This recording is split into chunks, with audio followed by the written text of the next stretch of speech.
और अब आपको बताएं कि सुप्रीम कोर्ट ने बिजली के बिलों में फर्दर टैक्स और एक्स्ट्रा टैक्सेस के खिलाफ दरखास्तों पर वफाकी हुकूमत समेत तमाम फरीकैन को नोटिस जारी कर दिए हैं। मजीद तफसीलात जानेंगे डॉन न्यूज के नुमाइंदे हसीब भट्टी से।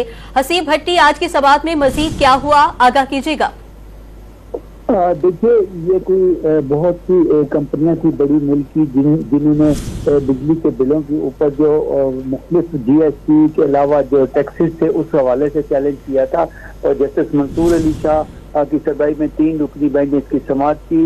दरख्वास्त गुजारों ने सुप्रीम कोर्ट ने दरख्वास्तों पर वफाकी हुकूमत समेत तमाम फरीकैन को नोटिस जारी कर दिए हैं। और जो वकील दरख्वास्त गुजार है उनका कहना था कि दरख्वास्त गुजार अदारों पर रजिस्ट्रेशन का कानून लागू नहीं होता। कानून के मुताबिक फर्द टैक्स और एक्स्ट्रा टैक्सेस रजिस्ट्रेशन न करवाने वाले इदारों पर लागू होता है। GST हमारे इदारे पहले ही अदा कर रहे हैं। जस्टिस मंसूर अली शाह ने रिमार्क किया कि आधा टैक्स देना है, आधा नहीं, अजीब बात है।